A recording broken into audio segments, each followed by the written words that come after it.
Hi అండి, welcome to Venky views. అయితే ఈ మధ్యకాలంలో చాలా సినిమాలు ఓటీటీలో రిలీజ్ అవుతున్నాయి. థియేటర్స్ కన్నా కూడా ఓటీటీలో ఎక్కువ సినిమాలు అయితే రిలీజ్ అవుతున్నాయి. ఇదంతా మీకు అందరికీ తెలిసిన విషయమే.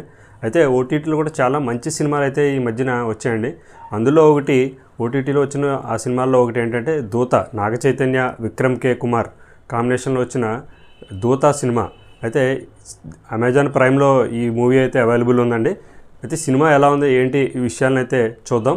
నా ఛానల్ని చాలామంది అయితే చూస్తున్నారు కానీ సబ్స్క్రైబ్ చేసుకోవట్లేదు. So please subscribe to my channel.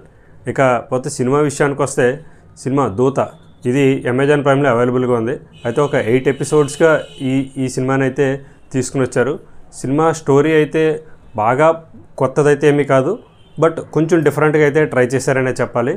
Cinema ప్రతి ఎపిసోడ్ కూడా చాలా డీల్ చేసిన విధానం, విక్రమ్ కే కుమార్ స్టైల్ ఆఫ్ మేకింగ్ కానీ, తన యొక్క సస్పెన్స్ రివీల్ లాస్ట్ వరకు కూడా హోల్డ్ చేసి పెట్టుకోవడం కానీ, సినిమా అంతా చాలా బాగుందని చెప్పాలి.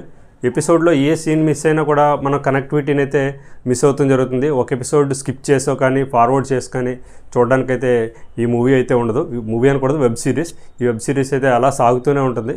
ప్రతి సీన్కి ఒక సీన్ టు ఇంకొక సీన్కి ఎక్కడ అనవసరమైన సీన్లు కానీ ఇటువంటి సాంగ్స్ కానీ ఎక్కడ అయితే మనకు కనిపించవు. నాగ చైతన్య ఒక డిఫరెంట్ మూవీని అయితే ట్రై చేశాడని చెప్పాలి. అందులో వెబ్ సిరీస్కి రావడం ఇదే ఫస్ట్ టైం.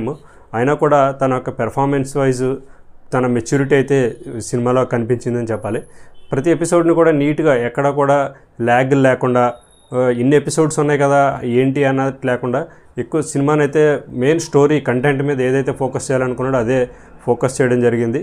ప్రతి సీను, ప్రతి క్యారెక్టరు ఇంకో క్యారెక్టర్కి ఫ్లాష్ బ్యాక్ ఉంటుందండి. సెకండ్ హాఫ్లో వచ్చే ఫ్లాష్ బ్యాక్ కానీ, ఫస్ట్ హాఫ్లో జరిగే స్టోరీ కానీ, ప్రతిదానికి ఒకదానికి ఇంకోటి ఇంటర్ రిలేటెడ్గా తీసుకుని వెళ్తూ ఎక్కడైనా అనవసరమైన సన్నివేశాలు కానీ యాక్టర్స్ని కానీ తీసుకోకుండా స్టోరీకి ఎంతవరకు క్యారెక్టర్స్ అవసరమో అంతవరకునే క్యారెక్టర్స్ని తీసుకుంటా ప్రతిదీ కూడా ఇంట్రెస్టింగ్గా థ్రిల్ ఫీల్ని అయితే మనకి టిల్ లాస్ట్ ఎపిసోడ్ వరకు, లాస్ట్ 10 మినిట్స్ వరకు కూడా మనకి ఆ సీన్ అయితే తీసుకుని వెళ్ళడం జరిగింది.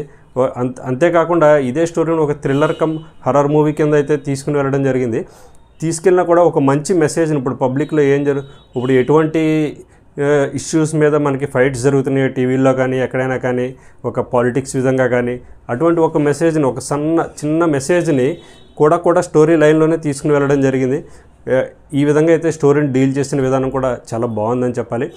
యాక్టర్స్ పెర్ఫార్మెన్స్కి వచ్చేసరికి నాగ చైతన్య యాజ్ యూజువల్గా క్రికెట్ సినిమాల కన్నా కూడా ఒక 2 యాంగిల్స్లో మనకి నాగ చైతన్య అయితే కనిపిస్తాడు. ఒక జర్నలిస్ట్గా ఒక టైప్ ఆఫ్ యాంగిల్లో ఉంటాడు, ఒక ఫాదర్ రోల్గా, ఒక ఫ్యామిలీ మ్యాన్గా కూడా, అంటే క్యారెక్టర్ ఒకటి అయినప్పటికీ కూడా ఒక డిఫరెంట్ ఎమోషన్స్ని తను క్యారీ చేస్తా ఈ సినిమాలో అయితే నటించాడు. ఇంకా హీరోయిన్ పాత్ర కూడా పెద్దగా ఎక్కువ లేకపోయినా ఒక మెయిన్ రోల్ అనే చెప్పాలి. ఎక్కువగా మీకు పెద్ద నిడివైతే సినిమాలో లేదు. ఇక బ్యాక్గ్రౌండ్ మ్యూజిక్ కూడా సినిమాకి చాలా హైలైట్ అని చెప్పాలి. అవసరమైన చోట ఎక్కడైతే ఎలివేషన్స్ ఉన్నాయో అన్నీ కూడా చాలా నీట్గా తీసుకుని వెళ్ళిన విధానం కానీ, బ్యాక్గ్రౌండ్లో సాంగ్స్ కూడా మనకి ఎక్కువ అనిపించవు. 1 or 2 ఉన్నట్టు ఉన్నాయి, అయినా కూడా అవి పెద్దగా మనకి బోర్ ఏమీ అనిపించవు. ఈ విధంగా అయితే ఉందండి దూత మూవీ. రిలీజ్ అయ్యి already I think 14 to 15 days అయింది. కాకపోతే చాలా బాగుందని చెప్పాలి. దీని గురించి ఎక్కువ మంది రివ్యూస్ కూడా పెద్దగా రాయలేదు, ఎక్కడ పెట్టలేదు. సో నా రివ్యూ మీకు నచ్చినట్లయితే తప్పకుండా నా ఛానల్ని సబ్స్క్రైబ్ చేసుకోండి, అలాగే లైక్ చేయండి. ఇలాగే మీరు మరిన్ని మూవీస్ ఓటీటీలో ఏ సినిమా గురించి తెలుసుకోవాలనుకుంటున్నారో కామెంట్ సెక్షన్లో కామెంట్ చేస్తే నేను ఆ మూవీని చూసి మీకు ఆ సినిమా వివరాలు మీ టైం వేస్ట్ అవ్వకుండా నేను చెప్తాను జరుగుతుంది. Thank you, bye.